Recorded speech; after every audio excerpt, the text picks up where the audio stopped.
Assalamualaikum warahmatullahi wabarakatuh. Ensiklopedia Al-Fatih kembali ke hadapan Anda untuk berbagi info Islami. Semoga menginspirasi aktivitas Anda hari ini. Dan jangan lupa klik tombol subscribe dan aktifkan notifikasi tombol lonceng agar tidak tertinggal berita terbaru dari Ensiklopedia Al-Fatih.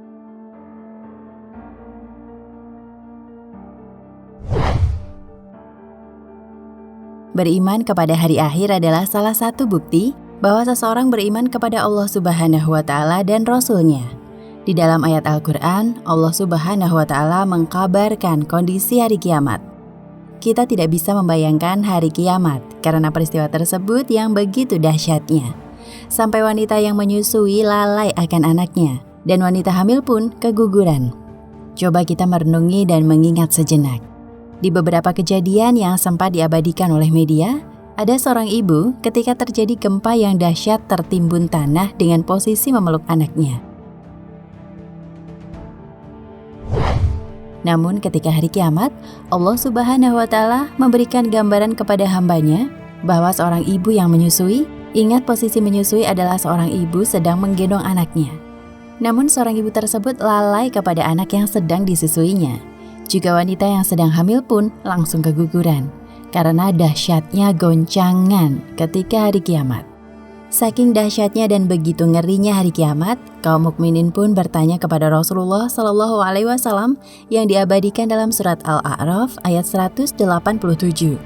Mereka bertanya kepadamu tentang kiamat. Kapankah terjadinya? Katakanlah, sesungguhnya pengetahuan tentang kiamat itu adalah pada sisi Robku. Tidak seorang pun yang dapat menjelaskan waktu kedatangannya selain Dia. Kiamat itu amat berat huru-haranya bagi makhluk yang di langit dan di bumi. Kiamat itu tidak akan datang kepadamu, melainkan dengan tiba-tiba. Mereka bertanya kepadamu, seakan-akan kamu benar-benar mengetahuinya. Katakanlah, sesungguhnya pengetahuan tentang hari kiamat itu adalah di sisi Allah. Tetapi kebanyakan manusia tidak mengetahui. Quran Surat Al-A'raf ayat 187. Allah Subhanahu wa Ta'ala tidak memberitahukan tentang kapan hari kiamat tersebut datang. Namun Allah Subhanahu wa Ta'ala memberitahukan tanda-tanda dekatnya hari kiamat melalui hadis Rasulullah Sallallahu Alaihi Wasallam. 1. Maraknya perzinaan. Di antara tanda-tanda datangnya hari kiamat adalah sedikitnya ilmu, tersebarnya kebodohan, dan merebaknya perzinaan. Hadis riwayat Bukhari dan Muslim. Diriwayatkan dalam Sahih Bukhari, Abu Malik Al-Asy'ari bahwa dia mendengar Nabi Shallallahu Alaihi Wasallam bersabda, sungguh ada dari umatku beberapa kaum yang menghalalkan, menganggap halal perzinahan, sutra, minuman keras, dan musik-musik. Hadis riwayat Bukhari. Diriwayatkan dari Al-Nawas radhiyallahu anhu, dan ingatlah manusia-manusia yang buruk yang seenaknya saja melakukan persetubuhan seperti keledai. Maka pada zaman mereka inilah kiamat akan datang. Hadis riwayat Muslim. Mari kita lihat perilaku perzinaan yang terjadi di dunia seperti yang dilansir pada situs nationalgeographic.co.id dengan mengutip situs medindia.net. Secara ringkas diperoleh data-data berikut ini. 1. 4 dari 10 perempuan yang melakukan perzinaan pada usia 13-14 tahun, sekitar 13% remaja berumur 15 tahun telah melakukan hubungan seksual. 2. Pada saat berumur 19 tahun, 7 dari 10 remaja telah melakukan hubungan seksual setidaknya 1 kali. 3. Kesempatan untuk hamil dalam waktu 1 tahun jika tidak menggunakan kondom jauh lebih tinggi, sekitar 90%. Di antara para remaja daripada kelompok umur lain. 4. Hampir sepertiga dari seluruh kehamilan remaja berakhir dengan aborsi. 5. Dari 18,9 juta kasus baru infeksi penyakit menular seperti sifilis, gonore, chlamydia, trichomoniasis, infeksi HPV. Setiap tahun hampir 48% atau 9,1 juta terjadi pada remaja berumur 15 hingga 24 tahun.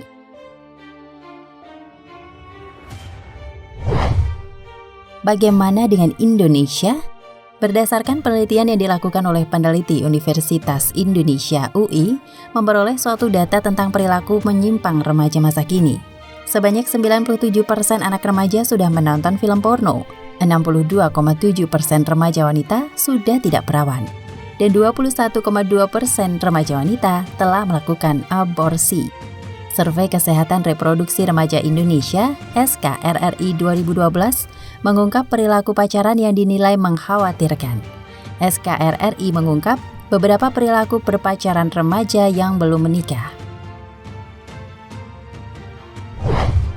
Umur berpacaran untuk pertama kali paling banyak adalah 15 hingga 17 tahun, yakni pada 45,3% remaja pria dan 47,0% remaja wanita. Dari seluruh usia yang disurvei yakni 10-24 tahun, cuma 14,8% yang mengaku belum pernah pacaran sama sekali. Hal ini berakibat pada tingginya kasus HIV/AIDS yang terjadi di Indonesia. Menurut data Kemenkes, sejak tahun 2005 sampai September 2015, terdapat kasus HIV sebanyak 184.929 yang didapat dari laporan layanan konseling dan tes HIV. Jumlah kasus HIV tertinggi yaitu di DKI Jakarta, 38.464 kasus. Diikuti Jawa Timur, 24.104 kasus. Papua, 20.147 kasus. Jawa Barat, 17.075 kasus. Dan Jawa Tengah, 12.267 kasus.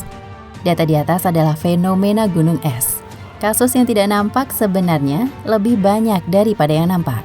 Dan jika kita melihat di zaman ini, maka telah banyak para pemuda-pemudi pacaran di pinggir jalan, di tempat keramaian, dan juga terjadi beberapa kasus berzina di pinggir jalan.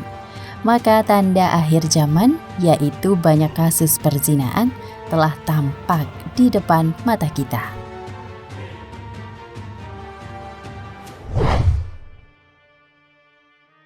2. Berpakaian namun telanjang.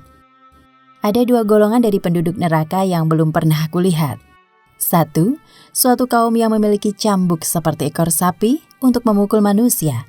Dan 2. Para wanita yang berpakaian tapi telanjang, berlenggak-lenggok.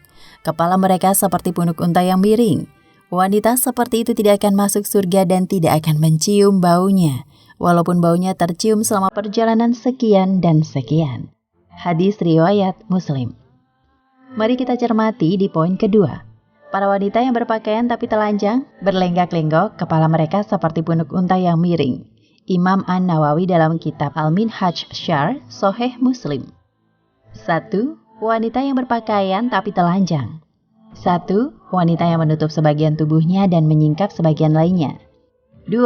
Wanita yang memakai pakaian yang tipis yang menampakkan warna badannya. 2. Wanita yang ma'ilat wa mumilat. Ada beberapa tafsiran mengenai hal ini. 1.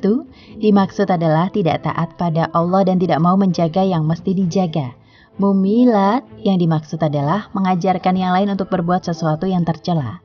2 adalah berjalan sambil memakai wangi-wangian dan mumilat, yaitu berjalan sambil menggoyangkan kedua pundaknya atau bahunya. 3. Yang dimaksud adalah wanita yang biasa menyisir rambutnya sehingga bergaya sambil berlenggak-lenggok bagai wanita nakal. Mumilat yang dimaksud adalah wanita yang menyisir rambut wanita lain supaya bergaya seperti itu. Apakah telah banyak di zaman ini? Tidak hanya banyak, namun sudah menjadi tren yang berkembang di masyarakat, yaitu para wanita yang berpakaian membentuk lekuk tubuhnya atau ketat. Malah pakaian yang diwajibkan bagi muslimah atau jilbab sekarang ini menjadi perihal yang tabu di masyarakat. Maka para wanita akhir zaman yang mempunyai ciri seperti yang disebutkan hadis di atas ada 2 hukuman. Yang pertama, tidak akan masuk surga. Yang kedua, tidak akan mencium bau surga. Semoga kita menjadi hamba yang dijauhkan dari fitnah akhir zaman. Amin.